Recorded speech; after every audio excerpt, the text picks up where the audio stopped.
up, everybody? It is Friday, August 26th, 2016. I just screwed up on saying the name of the year. Holy shit, Nick. Anyway, this is Radio Tokyo. I'm Jonathan. Obviously, I'm here, and I've already given away, but Nick is here. And Nick is surprisingly not a robot today. Nick is back to being a paladin, the only retribution paladin that I even tolerate in my World of Warcraft gaming, in fact, because all the other red paladins fucking suck. They're terrible, terrible people, and they make the worst lore characters. But speaking of World of Warcraft, Legion is coming out Tuesday, and before we get to that, first off, I want to say, hi Nick, how are you? I'm good, just being a red paladin, using a giant sword, and wielding the holy light. Yeah, it's you're going back to being a robot. You are much more interesting as a robot. No, I'm a holy paladin. Well, I'm holy sometimes. I'm retribution other times. That's right. I'm You're a holy multifaceted. paladin. You're a holy paladin. That's it.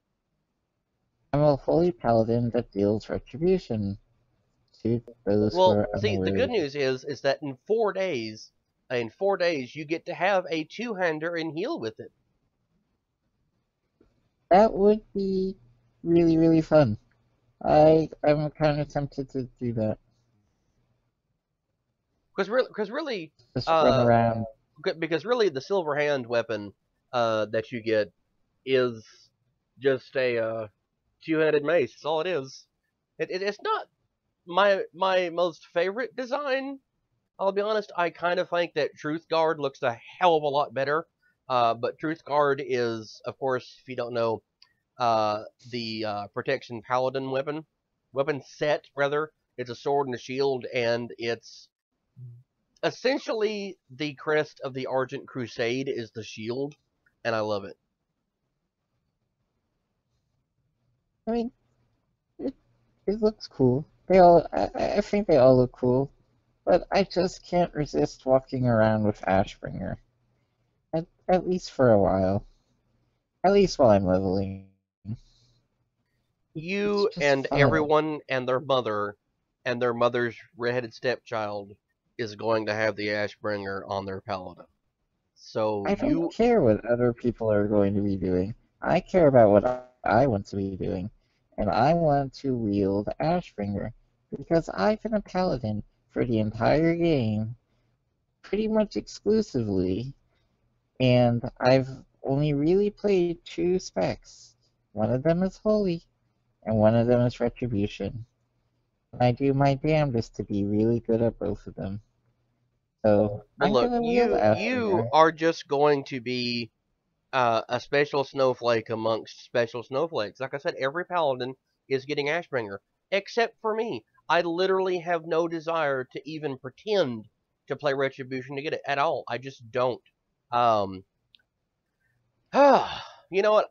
And You know that's what? Fuck fine. it. Fuck it. Fuck it. I'm gonna go ahead and switch our graphic because I was initially I wanted to talk about other things, but why not just go ahead and talk about Legion the whole show?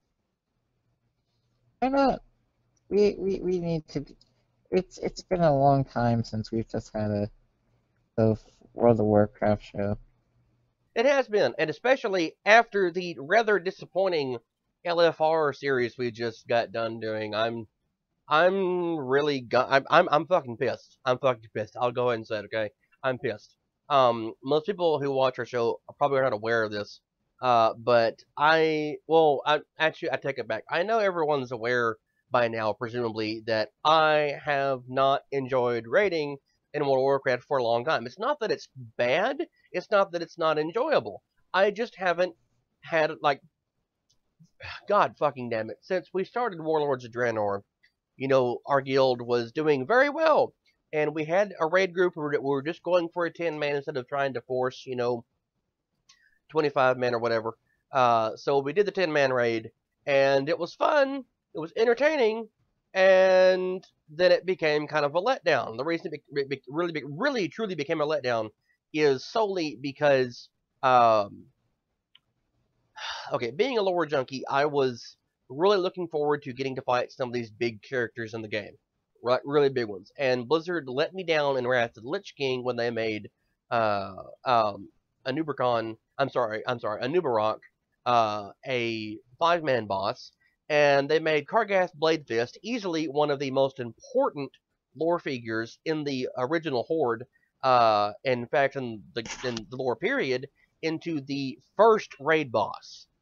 First raid boss. Now, that's kind of cool to give him that distinction, but you have to remember the way the storyline is set up.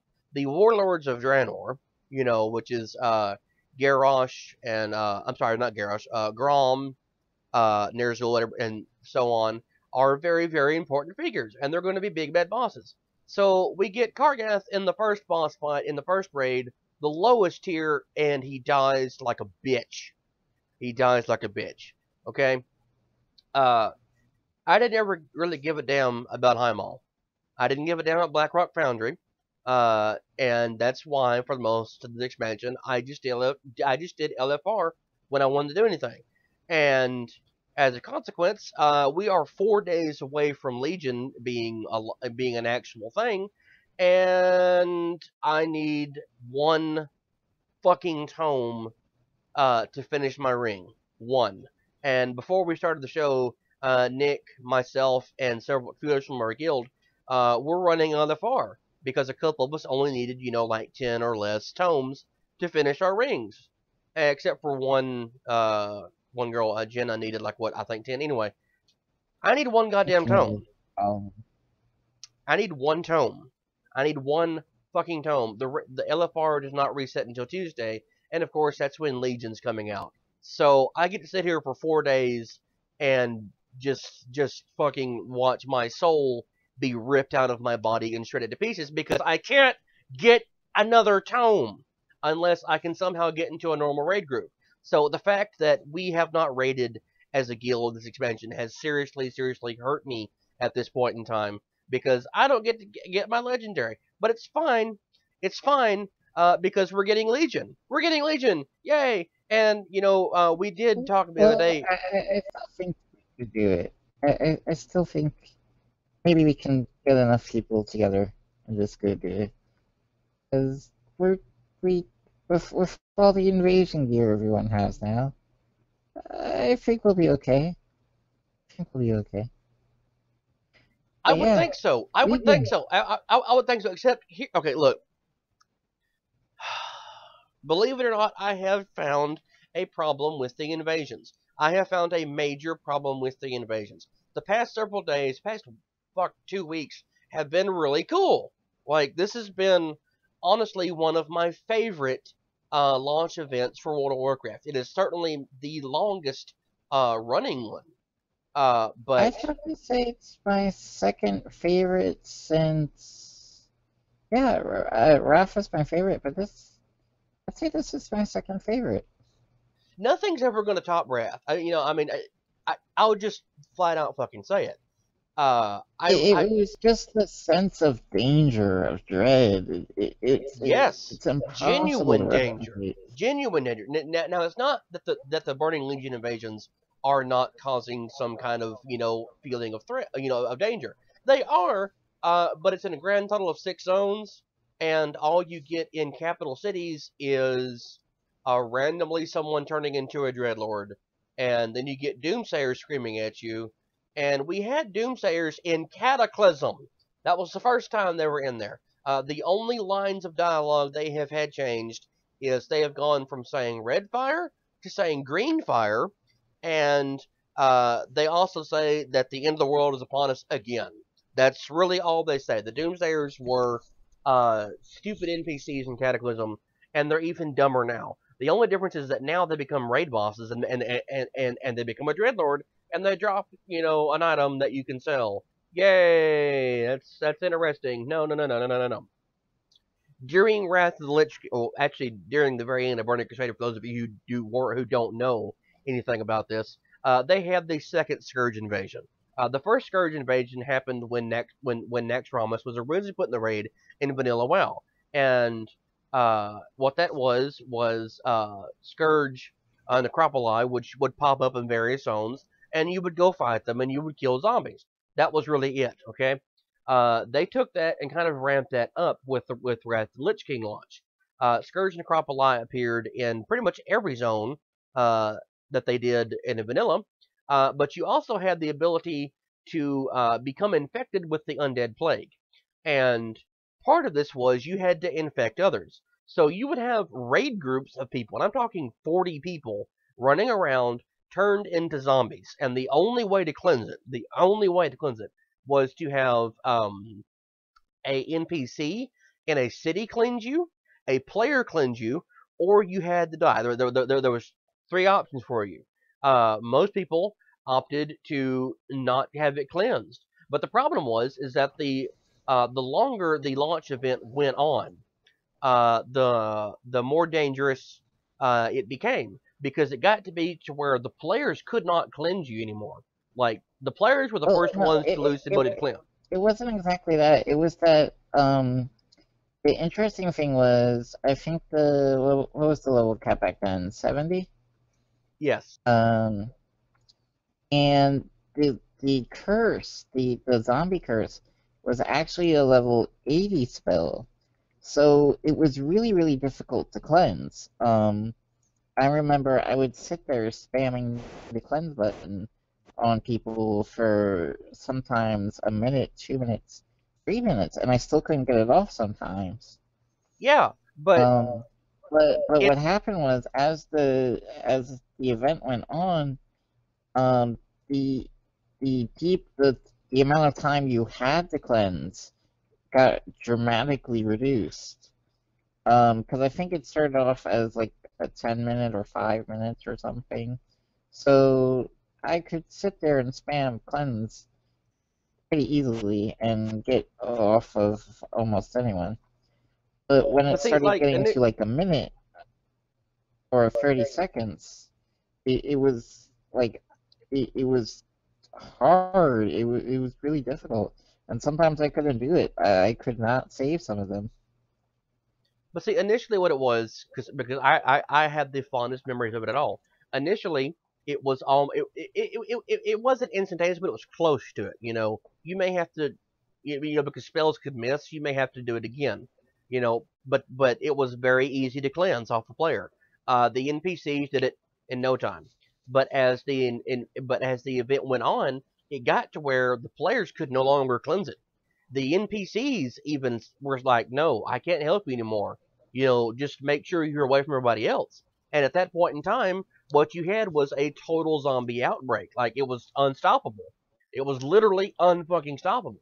So you had players who would group up and infect everyone else. And goddamn, I remember I got so pissed off, I even opened a GM ticket, and I was complaining to Blizzard about the launch of it. And I'm like, "Hey, look, this is cool and all, but I want to do my dailies on the Isle of Quill and Us. Like, I want to be somewhere where I'm not going to have to worry about this shit. Can you please, put some kind of buffer or something here?" And the GM's like, "Hey, this is only going to be in the game once.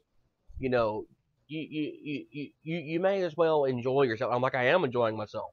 I'm enjoying myself a lot, but I also want to have the option, just one place where I can get away from it. Just one. That's all I'm asking for." And it really bothered me that flight masters were being killed, vendors were being killed, NPCs, that just like city guards and stuff were being killed. Quest mobs were easy to kill. I mean, it was a nightmare. It really was a nightmare. But See, with this is why we can't have fun things. You complained. Well, I mean, it's fine to complain, and it really was fun. I have, like I said, I have I really do wish that I still had the screenshots. They're online somewhere. I just don't know where. But I do have screenshots of me sitting mounted in Westfall, because I had just killed a raid of 40 people as a holy paladin. I killed a raid full of 40 people who had turned into ghouls and were killing everybody. They're just walking around killing everybody. And I just rode into Westfall and I saw them, because I knew it was going to happen. Like, I knew it was going to happen. You know, because we had a friend who was doing it, and they had told me ahead of time, "Hey, we're gonna go and make zombies and kill everything in Westfall, and just kind of move forward, you know, towards Stormwind until we take over the city." I'm like, okay. So I rode down there and I saw them, and all it was just like this. It's holy shit. You know, you ride into Westfall and nothing is alive. You just see these ghouls running around, and of course, you couldn't really run very fast as a ghoul. So there's 40 people just kind of shambling towards me. I'm like, fuck it, and I just rode into them, and I killed a raid of 40 people who were all level 70. Some of whom were in raid gear, some of whom were in PvP gear, some of whom were just, you know, in had just gotten to that level. Like I just wiped them out, and it pissed them off so much. And I'm like, look, you're presenting a threat. The lower level people, you know, cannot do their quest and everything. And they're like, yeah, you know, that's fine. We're not angry. You know, they loved it. It was fun to be able to do that shit. You know, and with the Legion invasions, it's a lot of fun. To me, sometimes to be setting the Stormwind and have someone turn into a Dreadlord, and then you go and attack them. You know, but you get like a minute to do it. You know, it's fine, and it really approaches upon the Scourge invasions. But the problem that I have, the real problem that I have, is the Legion invasions themselves. At this point in time, I don't give a shit. I mean, I've been using it to level characters, and I spent the day yesterday um, on our guild's bank alt character, and I had the brilliant idea of just use Legion invasions, run around and save up the chest and everything. And whenever I decide to stop, I'll just vendor all the gear. Now, of course, I'm going to keep some of it, uh, like the belt and the gloves and the boots, and the bracers on him. You know, like on the bank alt character, just to have him. And then the rest of it, I'm going to open the chest. I'm going to vendor it all, and the money's going to go to the guild vault. It's a really neat system, you know. And leveling from 10 up until I think I got him to 43, 53, so somewhere around in there. The guild made like 400 gold. That's cool. That's wonderful. But the problem is that now if you want to do that, more people are not doing that than like initially. It was almost nonstop, and now that the invasions are nonstop, you have this great lack of people who are even going to participate, and so it makes it harder and harder and harder to finish the things, you know. And I think that if there's really going to be something like this in the game, you know, it's fine to do the permanently spawning invasions and shit like that. It's fine, like you know, because they did it with the Scourge, but it needs to be stepped up a little bit. I mean, let's think about this. The Scourge I is think what they would have to do, I think what they'd have to do is they'd have to have the invasions happening in the cities. exactly that's what I was going to say. You need to have that kind of threat there, because you know, because okay, a lot of people view the Scourge invasions as being, you know, like one of the number one threats to the people of Azeroth. And sure, it was a pretty terrifying thing, you know, like lore wise. But the reality of what is being faced by the citizens of Azeroth, this is not the Scourge. Okay, the Scourge was able to be defeated, you know, or at least contained. But the problem with the plague of undeath is that it is from the Legion. It comes directly from the Legion. Okay, so you can never really truly cure it. Okay, like it's spell magic that even the Naru can't get rid of. In fact, you see that with Crusader Bride and Northrend. Okay, the largest threat of all, you know, I mean, arguably the second most dangerous threat would have been Deathwing, but Deathwing was a cunt. Let's be realistic. That was sorry, Blizzard. That was a terrible, terrible expansion. I was not afraid of a giant dragon flying around and setting everything on fire because I could just leave the zone. You know, I could just leave the zone, and I did most of the time. But the threat of the Legion is I really don't know if I can put this in terms that would be understandable to like the average person who doesn't play World of Warcraft. Um, it's literal doomsday, I guess, is the best way to put it. Like it's the end of the world. You know, I mean, like this, there is essentially a fallen god out there, whose name is Sargeras, and Sargeras has got a bunch of demons and shit that are going to come after you, and they want to kill you, and they're going to destroy your cities, and they're going to invade your planet. And the reason they're going to do that is because the planet is actually alive, you know, but that's a whole other story we'll get into later on. Anyway, the Legion wants to come destroy you and everything you've ever known. Okay, like they want to wipe you out. Like it's the most dangerous thing in World of Warcraft lore, other than the old gods. Okay, uh, but the old gods are kind of contained right now. So you have the biggest of the biggest and the baddest of the baddest out there in the entire known universe coming after you, and this is a terrifying thing. You know, it should feel that way. There should be more attacks on cities. Like there needs to be something that's overwhelmingly powerful in these invasions. Like, you know, the Legion just fucking invades Stormwind or Orgrimmar or whatever. And it's not just these in these zones where, you know, every 2 hours you have a spaceship show up and start shooting at you, and then you kill a boss and it despawns.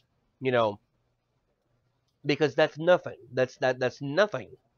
Um, the only real time I have genuinely felt, you know, that kind of dread so far has actually, believe it or not, been doing the Broken Shore quest line.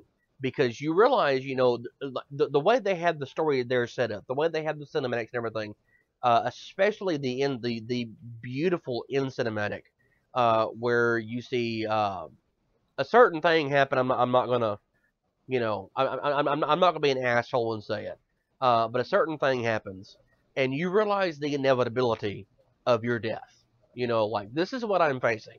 This is a potential death for me and everyone else, and I love that setup. You know, I love the idea that no one is immune from what's going to happen with the Legion, but we don't seem to have that in the little Legion invasions themselves, or what's going on in cities. It doesn't feel as threatening as the Scourge invasions did.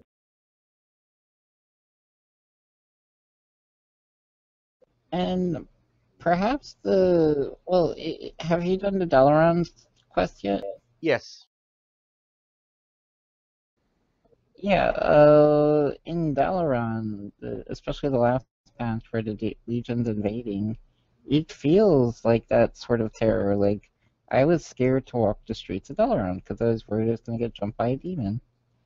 Um, and I really do kind of wish they brought that to Stormwind and Orgrimmar and, all the cities. It really does need to. Now, see, the thing with Dalaran for me is, I admit I have some Blood Elf characters, okay? And I did that whole quest line on two characters. I did it on an Alliance character and a Horde character. The Horde character I did it on is a Blood Elf. I have not been back in Dalaran on that Blood Elf since Mist of Pandaria. Okay? So doing like I've intentionally avoided it because that Blood Elf is dressed like a Sun Reaver, and the Sun Reavers were exiled.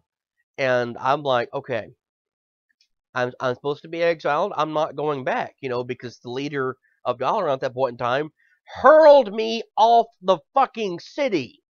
Okay? Uh, if Blizzard wants to do something where there's a powerful force invading a city, you can just go back to, you know, Mr. Pandaria and look at this. Jaina Proudmoore is walking like it was the most threatening thing in the game I've like ever experienced ever.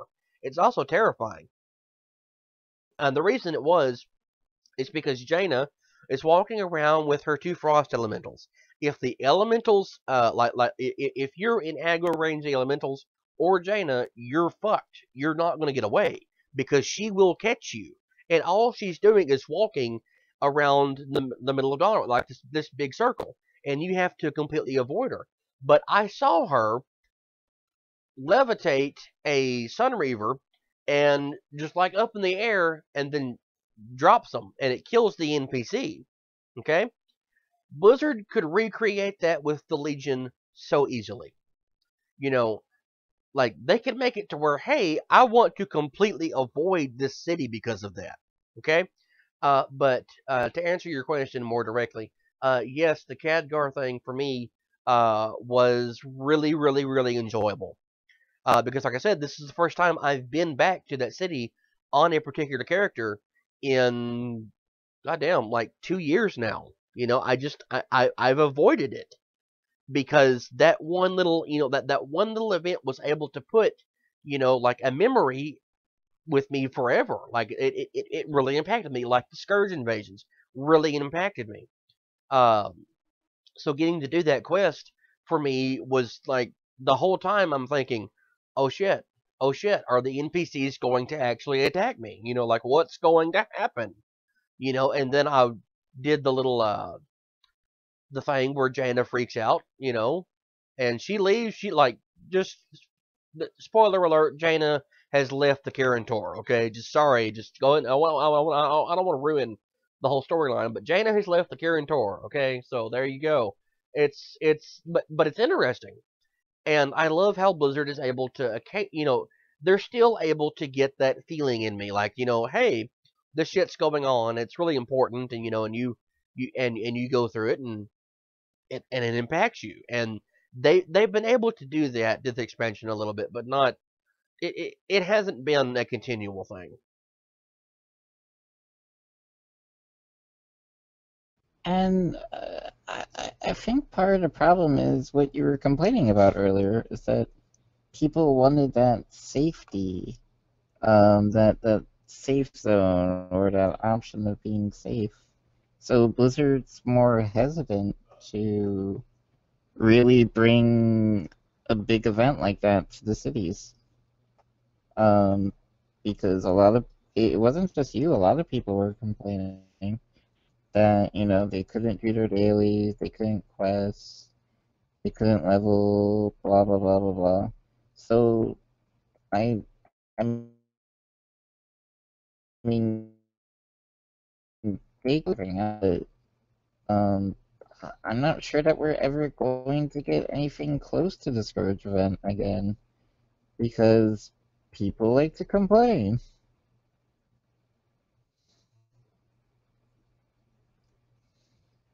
At least I'm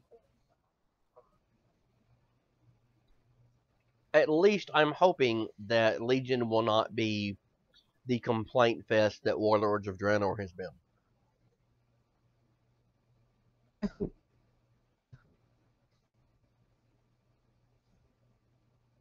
And I do mean complaint fest. Like it's been like what, a year and a half now of nothing but complaints.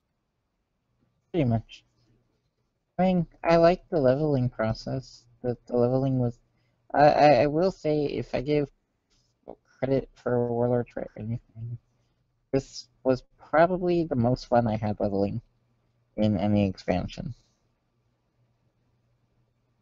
Maybe Wrath of the Lich King beats it just slightly, but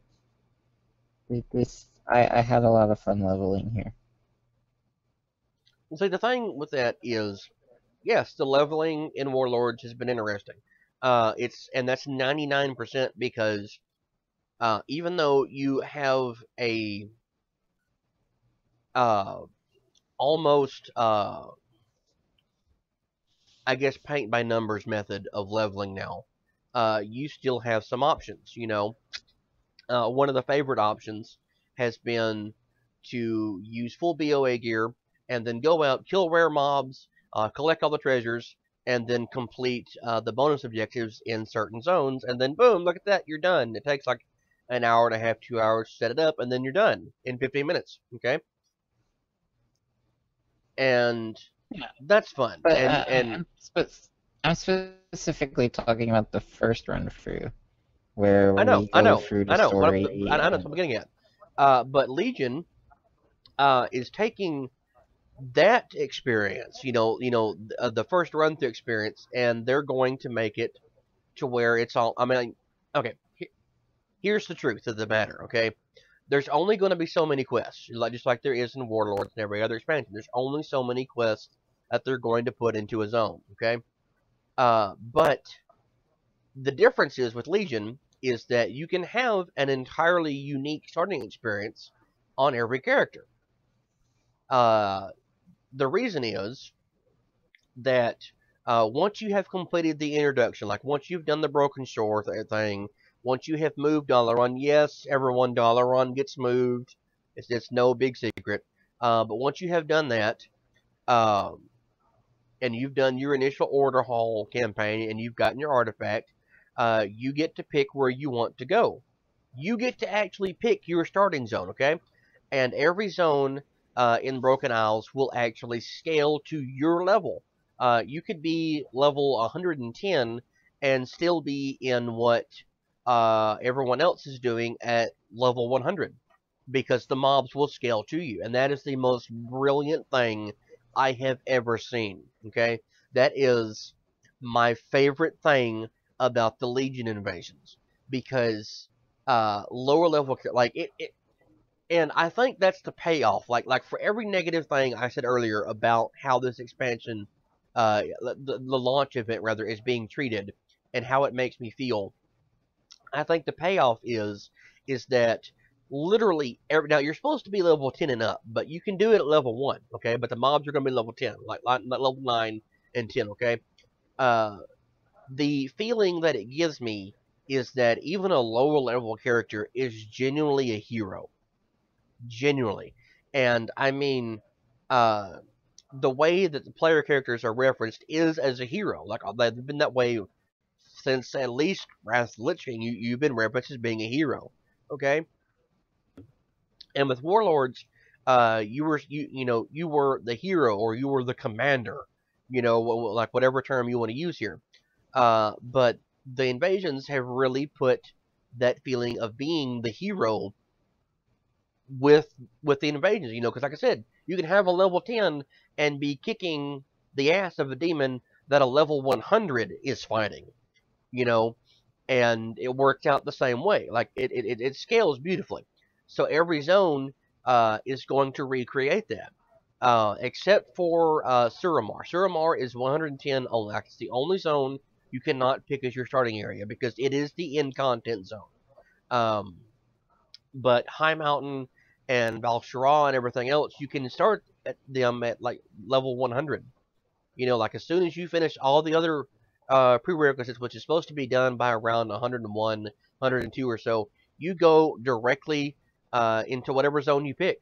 Okay, uh, and the storyline will actually send you, like once you have finished all the quests there, it will actually direct you to another zone, and you get the option of picking where you want to go again. So I think even though there's only going to be a limited number of quests and only a limited number of zones to pick from, the combinations are what are going to sell it to me. There is no um, fastest way to levels. And it's not like going to Northrend and you go to Borean Tundra, for so many levels, and then you go to Dragonblight for so many levels, and then you go here. There's nothing like that for Broken Isles. And of course, there's nothing like that for even on Draenor. I mean, to an extent there is, but this is literally going to be the player's decision to where you want to go and where you want to quest, because all the zones, like I already said, all the zones will scale to you, and I think that's one. I think it's a wonderful, wonderful, wonderful option for Blizzard to put in the game. Yeah, I mean, it makes a lot of sense for them to do because, I mean, I really enjoyed going through each zone in Warlords, but the main problem is when you start switching to your ults, well, the story gets repetitive really fast, and I can definitely understand that. But now with Legion, you can have a different story 4, 5, 6 different stories, and um, you More know, than that, more than that, because really, like I said, okay, let's say for example, the first zone that I want to pick, like on a main character, the very first character I want to go with, I want to go to High Mountain, okay, and then I want to go to Balshara, and then wherever else I want to go. Let's say, um, my second character to bring through, I want to go to Balshara first, and then I want to go to one of the other ones, and then I want to go to High Mountain. That changes. I mean, you're doing the same things over and over again, but it's just the order that you do them in, you know. And I think that's the best part. yeah, definitely. Well, I mean, not only that, but if I remember right, they said that you could, and of course I don't know if this is true or not, and we won't know until later, but that you could level from 100 to 110 in a single zone. Yes, That you, yeah. So I mean, if I wanted, I could stay in Valshara and just purely level there on one character, and then switch to another character and level the entire way there, and I would have, two completely different stories doing that, and it's really interesting to me. and the best part, um, okay, the best part from everyone who has been playing the beta and everything for it, what they have said is there's no rush this expansion. Blizzard has removed all world first. There is no more world first for fishing and blacksmithing and being 110. Like all that's gone. Okay. So there's no need, like other than say you're in a guild that wants to raid faster or you want to do dungeons or whatever, you know. Um, there's no need at all to rush through the content. What they But want. I get that, but at the same time, I kind of don't like that. I was never exactly competing for a world first, but I always liked the idea of the world first and seeing who could get it, I guess. I don't know. It's fun to have the world first, you know, and the competition thing definitely makes it much more interesting, you know. But I like the idea of players taking their time to get through the content. See, Because Blizzard, that's what I've always done every expansion is. I went through every zone, I took my time, and I tried my best to make sure that I got every single quest. I experienced every single quest. I mean, I'm sure I missed a couple here and there because, it it's hard to get every single quest done. Um, but see unless you're using what mod or Blizzard has something. done, like what they have done with this, and the reason that they removed the world first and stuff like that, it's because the story. Okay, this is a story driven expansion. Like everything that happens in this story, I'm sorry, in this expansion happens for a reason. And everything in the story actually matters. And knowing that not a single person who has played on the beta has disliked that makes now of course we're talking about people who've been playing oftentimes since vanilla or BC or something like that, you know. So we're no so they're continual players and they're fans of the game. But they have said like because there are people who have not been playing that long, who were able to get beta access, and they've said the exact same thing. It is a thrilling experience to be able to level in Legion because like it's fully immersive, and I like that idea because that was how Warlords was at first. Um, and of course, what fucked it up, believe it or not, for me was the flying. I mean, it's nice to be able to fly. It's fun. I like getting places I want to go faster and everything. But you know, at the same time, I would also like to have that feeling of immersion in the world, and that's what we're going to be getting with Legion finally, like a fully immersive. world where you can't fly and you have to do everything, for it to count. And I like that idea. I'm sure they'll probably introduce flying later on, but They will, damn well they will. I don't mind. I don't mind flying. I mean, I didn't have a problem with them doing flying in Warlords just because they didn't really do it until much, much, much later into the expansion. So you had to learn the world. You had to get used to it and adapt to it and just have fun with it. So it really didn't bother me that much. But yeah, I always enjoy riding around more than I do flying when I'm first doing the zones, when I'm first learning things, when I'm doing the lore parts. Now, when I'm done with all of that and I just want to mine or to go from point A to point B or something, then I start to miss flying. So yeah, it's a bit of a trade-off for me. But see, okay, the thing with the flying is they're using the same basic model that they did for Warlords, and that is you literally have to do everything. Okay, you have to complete all the quests.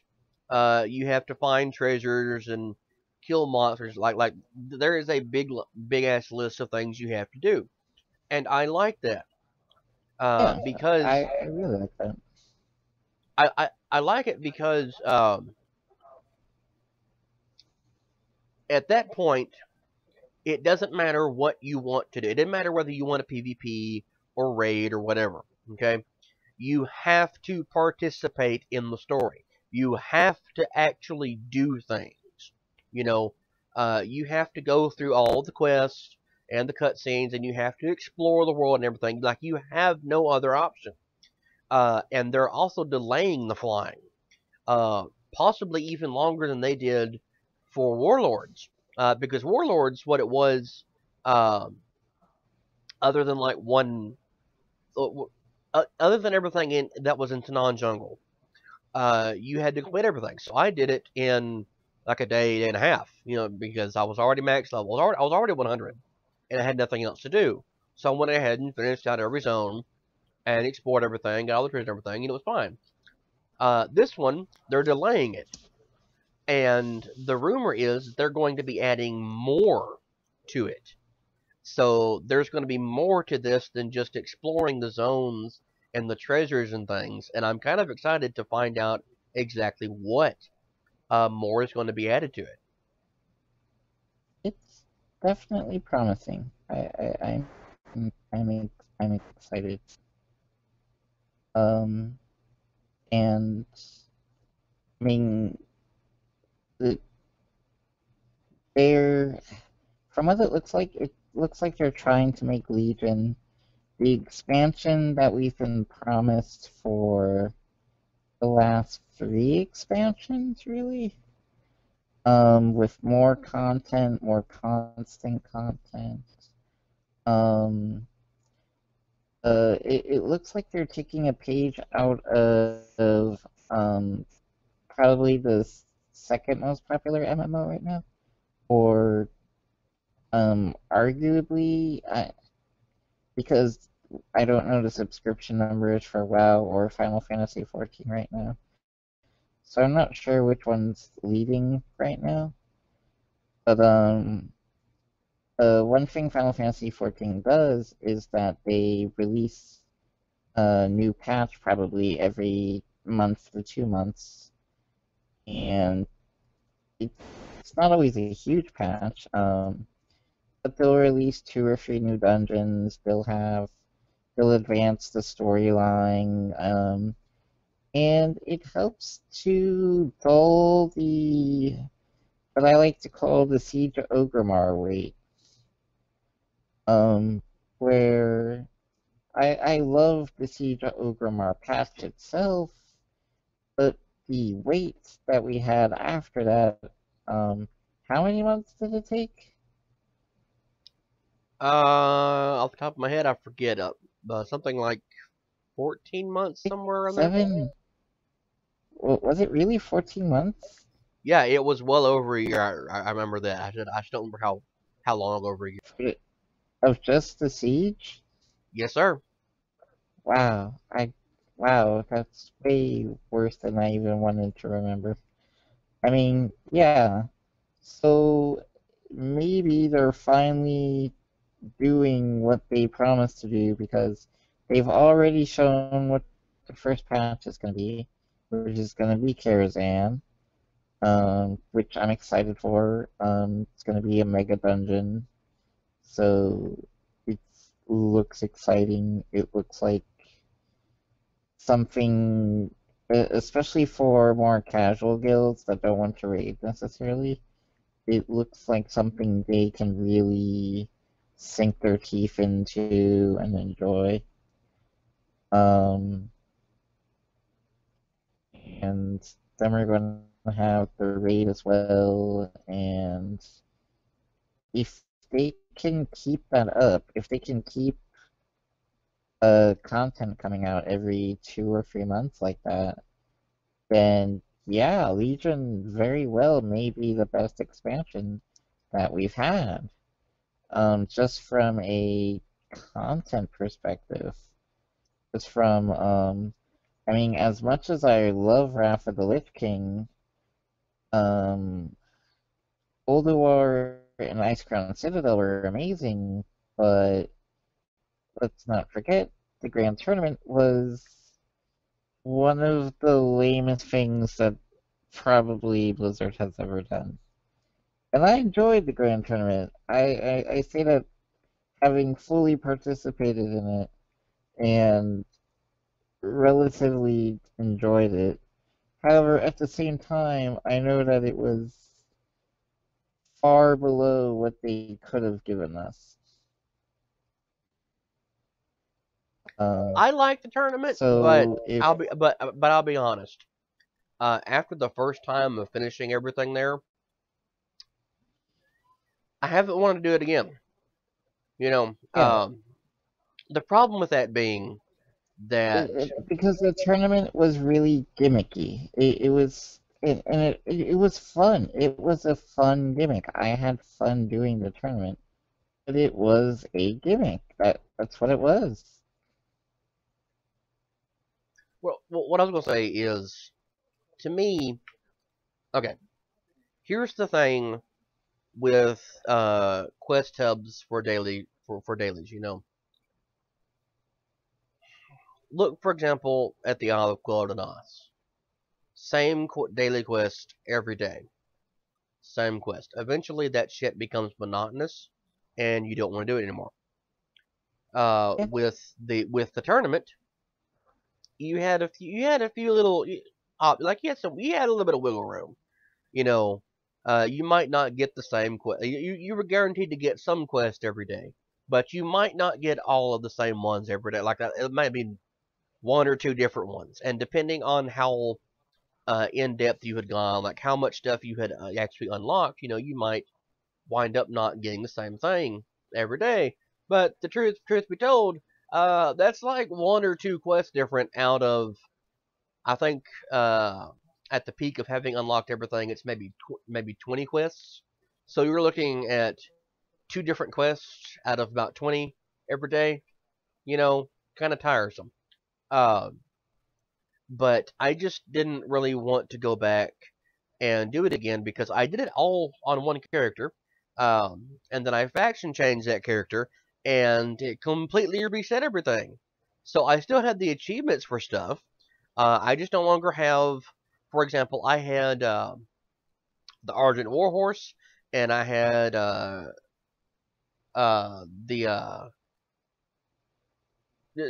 both. Okay, both of the Paladin mounts. I had both of them. I had the uh, the Hippogriff, like both the Hippogriff. I had everything. Like I had all the fucking mounts and everything. I faction changed the character and I lost all of it. I lost every damn bit of it, and I just haven't been able to convince myself that going back and doing that shit again is going to be worth it. Because it wasn't with the amount of time it took to do everything. And it's, like I said, I had fun doing the grand tournament, but it was not something where I want to really do something like it again. I really don't. So what I'm hoping is that um we keep getting content like what looks like is happening in Karazhan, and we keep getting substantial content and not just busy work. Because that's what it was. It was busy work to hold us over to till Icecrown Citadel. And I understand that because Icecrown Citadel was beautiful. It was amazing. It was gorgeous. They did practically everything right that they could have done. And it is, well, I would say Old War is probably my favorite raid, but Icecrown Citadel is right there with it. Um, But see, a part of Icecrown and was actually the fact that the tournament dailies, and this is for as gimmicky and as boring as it was, the tournament dailies were actually great filler content. Like in the overall scope of everything, the tournament dailies, the tournament itself was really great filler content. Not only did it give you dailies and and give you gold and everything and give you something to do every day, but when it came time to actually start focusing on Icecrown Citadel, the dailies were extended and they were added to where you actually would start engaging over and stuff at the Citadel. And that way you could see, you know, just from a storyline progression, uh you would see the Argent forces beginning to shift over, from practicing everything to actually moving over and then employing their tactics. So you were switching over and killing Scourge by the tournament every day and doing all that wonderful shit. And it was cool. And then the tournament became kind of outdated when they added in the Icecrown Citadel 5-man dungeons. So the focus was taken away from the tournament. But I think if Blizzard ever wants to do that again, they need to use that same basic model and not just have, like, for example, in Mist of Pandaria, these little hubs where you go and do dailies and there's no impact on anything else. And I think,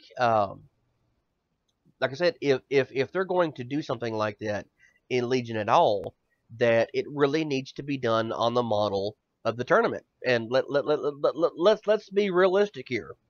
For yeah, all of the filler content that we've had to do in this game over the years, the tournament to me has got to be the ideal one. I mean, it's not perfect by any means, but it generally managed to fill the gap. And I I mean, think that, I agree because Times Isle was boring to me. And I love exploration. I love treasure hunting and finding secrets and things like that. But because of just how detached Timeless Isle was, I was bored. Nothing I did there had any real meaning on anything. And it just left me really bored. And I mean, I have no other way to describe Timeless Isle than incredibly boring. At least with the Grand Tournament, I felt like I was being productive in towards the lore or the game in some manner of speaking. well, with the Isle of Thunder, you kind of had that progressive feel. You kind of had the feeling that what you were doing mattered. Yeah, Um, yeah. but again, that was another troll But raid, I don't mean the and Isle of Thunder, I mean Timeless Isle. I know, but I'm saying that is essentially the Oh, closest that yeah, Blizzard has yeah, come to recreating the function of the tournament was the Isle of Thunder, and that yeah. was just to introduce. Okay, here's the thing: I didn't particularly enjoy Throne of Thunder. I really didn't. Okay, I just didn't. Well, I But think part of the problem with that one too was it was also really detached from the story. It was just it was a good story on its own merits, but it was just so detached from the expansion. It's like, oh look, there's this thunder guy. Oh no, we have to stop him. But what about shut up? Just go stop him. well, okay, it does make sense that it was included, and there's a reason why. Um, Throughout the entire expansion, the Zandalar are trying to regain their allies in the Mogu. Okay, because the Isle of Zandalar was actually destroyed during the Cataclysm, so these trolls have no home anymore. So they're trying to do the whole troll uprising thing, which is cool. I'm okay with that, even though we've had 3 expansions of troll uprising at that point in time. Um, or two. I No, think that's another reason. I'm sorry, 2 expansions because we had it during Cataclysm, and we I, had it again during Miss Pandaria. well, I think that's another reason that the Throne of Thunder wasn't really received well necessarily. It just felt like another troll raid storyline. It I don't know. was, And we've had so many of those now. We've really had so many just oh look, the trolls are rising up again. but see, the Isle of Thunder um, did play into the. Oh God, okay. How can I justify this? Yeah, It played into the overall theme of the expansion because the trolls were quite obviously, you know, a major theme of Mr. Pandaria. Let's be realistic here. Um, and we're talking about an expansion where all the different stories were not really connected, other than maybe through the Pandaren. I mean, the closest to an actual connection I saw. Um, okay, you do Jade Forest, and at the end, there's that big battle at the end of it. And then you just go off to uh, the valley, and you do that, and that sends you down to Krasserang. Well, you finish off Krasserang, and then the finale of Krasserang is actually back in the valley for Wind. So you go back to the valley, and then you finish that. Well, that introduces the mantids. So like you've encountered a few mantids before that, but this generally introduces them as part of the story. Okay, so where do you go from there? Oh, you go to Kunlai. Okay, well Kunlai uh, ties up the very end of close to the end of the Alliance and the Horde fight. And at that point in time, you do Dread Waste and Town Long Steps, and you're just back on the Pandaren and the Mantid and everything else. And that's really the only way you can connect everything that's going on. But at that same time, you also have to throw in the trolls because in part of Kunalai they're there, and then you have to bring in the war again because you have to have the invasion of Krasarang, and it's really disjointed. But if you look at it from the perspective of each story is supposedly supposed to lead together, you can kind of see where that happens. But with yeah. Warlords, I mean, disjointed would be the perfect way that I would describe as the Pandaria, and it's the reason that I wouldn't rank it with the likes of Burning Crusade or Wrath of the Lich King, where you generally have one rather cohesive story going on, despite all the side stories there. In Mist of Pandaria, it felt like you had at least three, four different stories going on at the same time. You had the Pandarians and their things, the Mantids, the Trolls and the Mogu, and then you had the war going on all at the same time. And they were at best loosely connected, if not completely disconnected in a lot of regards. Um, you didn't really see the Alliance or Horde dealing with the Mantid. That was the Pandaren. You didn't really see. I mean, the Kirin Tor and the Isle of Thunder sort of got involved. But really, again, that was the Pandaren dealing with them. So it felt like you were trying to do four different stories at the same time, and it's just you don't necessarily care. Um, because you're like, this isn't the main story anymore. We're not doing the main story. The main story in Pandaria was the war.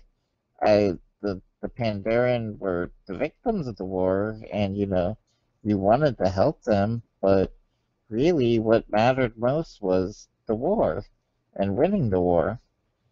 And when you go through these stories that aren't really involved or don't have that much to do with the war, you're just kind of uh, bored in a lot of ways because you want to get back to the main story, the main excitement, the centerpiece.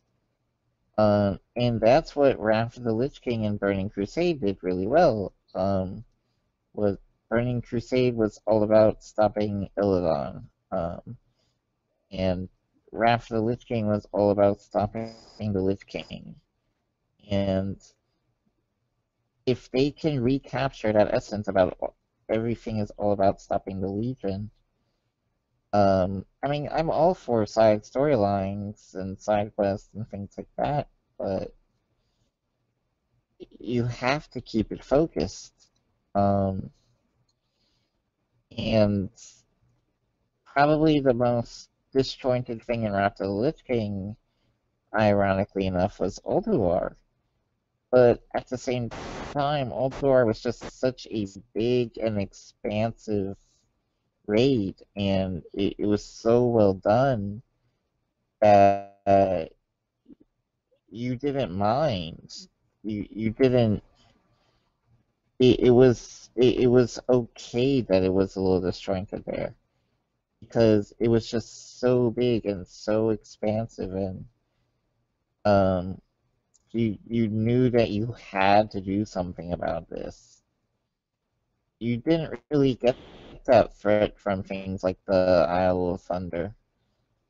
You just don't. You're like, oh, it's Thunder guy. Okay.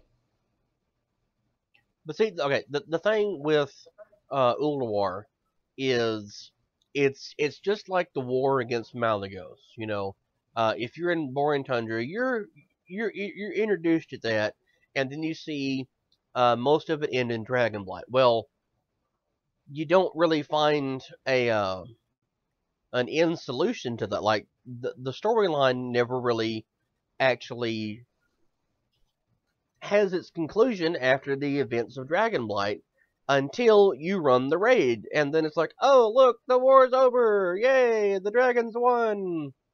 Yay! And then you had Wrathgate that, of course, set up till the end of the story. But Ulduar comes in because you had more fucking trolls to go deal with too. And who cares about trolls? But while the reason Ulduar was important is that look at the Storm Peaks. The Explorers League has been, you know, looking around on there, and they have found all these things going on in Storm Peaks. Like the whole Titan storyline and everything is where that really comes into play. So while you're questing around, and if you remember the storyline, you eventually piss off Loken. So you have to go kill Loken. And I actually did not know this, during Wrath. I found this out later. After you kill Loken in Halls of Lightning or whatever it is, Hmm? uh, the little the little ring thingy in the center of the platform where he's usually tanked lights up, and then a little beam of light goes down to the globe that's there in the room before that, and then a beam of light shoots up. What that is him signaling Algalon. That's what that shit is. I found that out later on. So that's why Algalon shows up in Ulduar. Okay, that's why everything in Ulduar actually activated. It was not because Bran and the Explorers League were walking around finding shit, and messing with things. They did. It was not Bran that did it. It was the players killing Loken. That's what the fuck happened. So, uh, you're essentially responsible for nearly killing Bran Bronzebeard and everybody in the Explorers League. So they go to Dalaran and like, hey, look, we have a problem.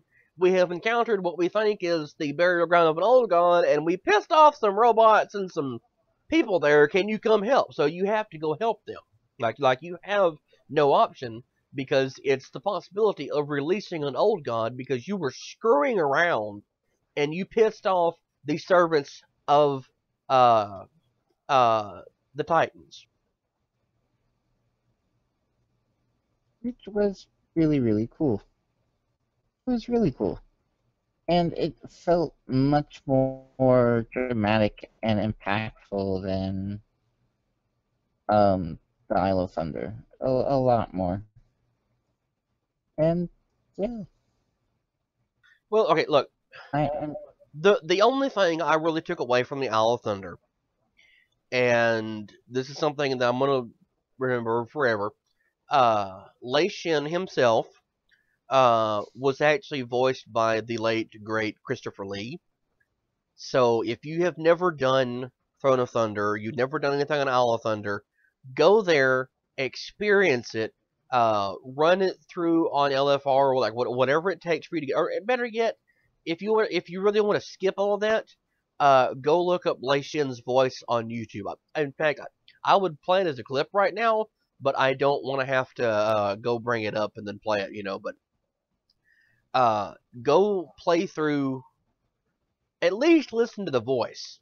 But it is Christopher Lee. Blizzard reached out to Christopher Lee, and they were like, "Hey, will you possibly be, um,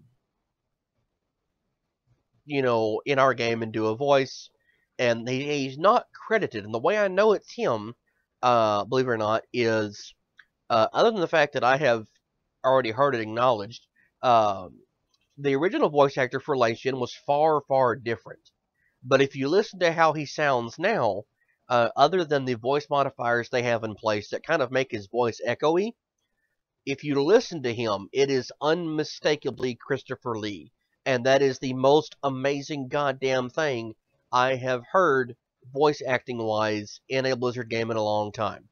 It's one of my favorite things that they did, really. Other than a couple of other things that were in place during Mr. Pandaria and Warlords, it's been one of my favorite examples of the voice acting in a Blizzard game. Other than the horrendously bad voice acting they had in Cataclysm, holy shit! Have you ran Grim Batol again lately?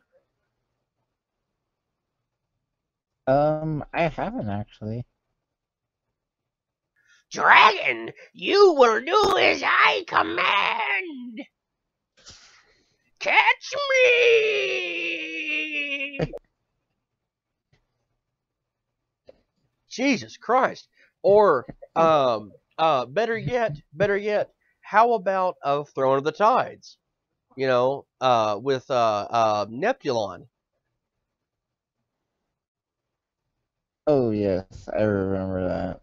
God, oh my, That was horrible voice acting, horrible. Or Bastion of Twilight with Valiant and Thoroughly, or whatever 9/11 sounding name they fucking gave the dragons in there. Um, horrible voice acting. Horrible. Horrible. God damn. Aronak Stone Speaker, who is a broken, and the broken is supposed to sound like this. They have that kind of sound to their voice. Basically, an old Jewish salesman is what a broken is supposed to sound like. You know, like, go on then, buy something and get out. That's kind of the way that they're supposed to sound. But then you have Aronak Stoneseeker, and he kind of sounds like this, and he's like, adventurers, you must rescue me. And I'm like, you kind of sound like Hank Hill there, buddy. You sound like Hank Hill. And for some unknown reason, I watched the playthrough for the Shaman quest line to get their artifact, to get actually specifically to get Doomhammer.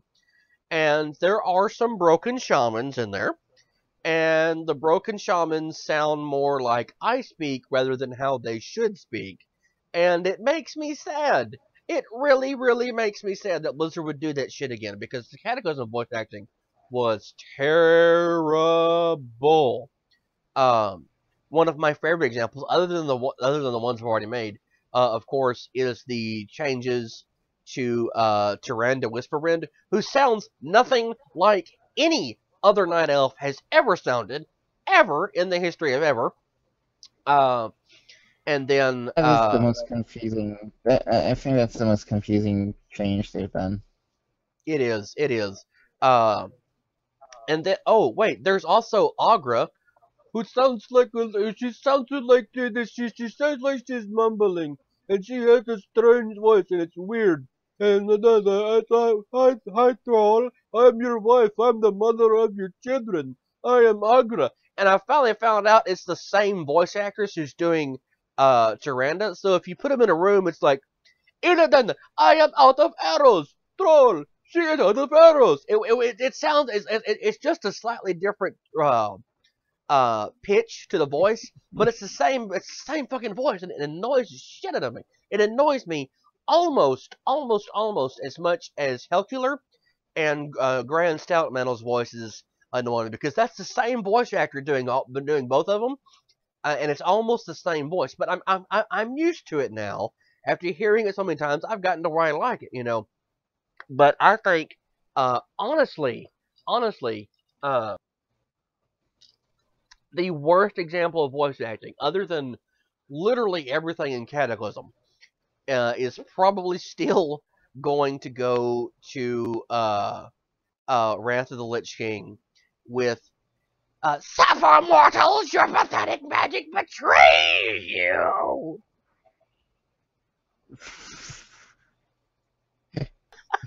Damn. God, fuck, I hated Icecrown. I hated Cinderghost because of that shit. People muted that fight just because of how annoying her voice was. Yeah, it was really annoying. So it was so bad. It was so bad. I remember that. I remember.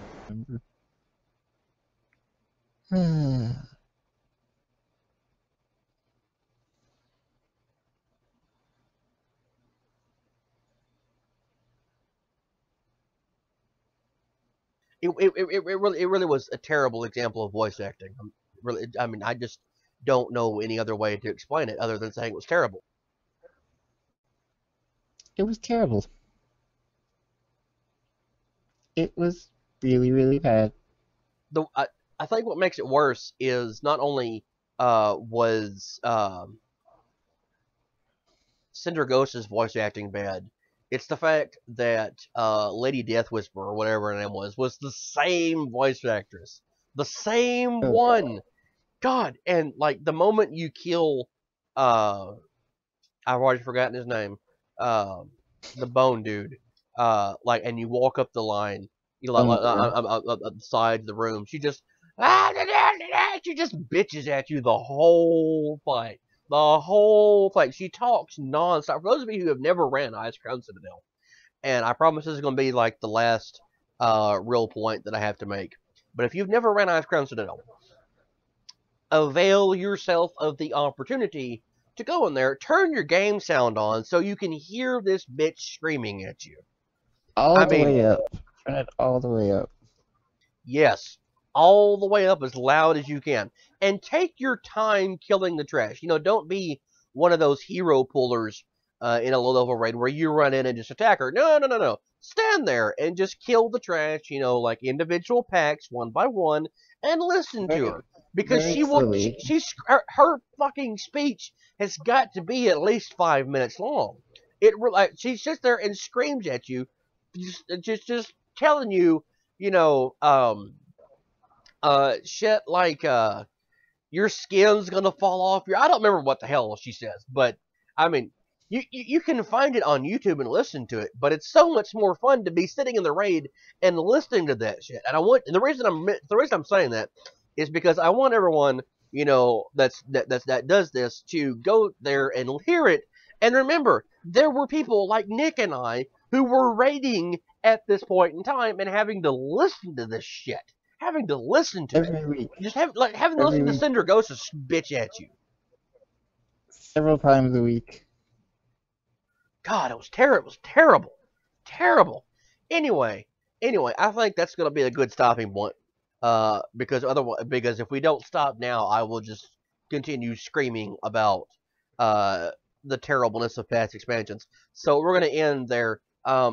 So if you're playing World of Warcraft, or if you're not playing World of Warcraft, enjoy the last 4 days of Warlords Donor content. When you go to the Broken Isles, remember, I'll be there. I'll probably see you there. I'm sure Nick will. In fact, I think we're gonna no, actually we will. We will have one more show before Legion actually launches. So we're gonna have our Monday show, which, by the way, will be a whole year apart from me. Like Sunday, I will be a whole year older than I am now. So happy early birthday to myself. And then the best birthday present of all is that Legion's coming out on Tuesday. Actually, no. To tie this back to the beginning of the show, the best birthday present I could get would actually be finishing the goddamn ring. Finishing the goddamn ring. That's all I want. I just want one more tome. We will work to get it for you. We will work hard. I hope so. But anyway, that's going to be it for today. Please remember to like this video, comment on it, share it, subscribe to our channel on YouTube, like us on Facebook, and that's really all I got for today, Nick. Yeah, that's about it. Oh wait, other than you know, the thing that I'm really bad about remembering to say this. Please visit our Patreon page. I know that a lot of people don't really like being asked for money, but really we're asking for $1 donation. I mean, it's $1. You don't have to. It's fine. We understand if you don't have the money, because not everyone has the money. It's fine. But you know, just at least go look at the page, see what we have there. I need to, at some point in time, I need to start adding more to the page, so we're gonna have more of our episodes we posted there, so you can see it. But we're trying to improve audio quality, visual quality, everything else. So yeah, just go check our Patreon, our Facebook. And we'll talk to all of you Monday. Yeah. Have a great weekend, everybody. Bye, everybody.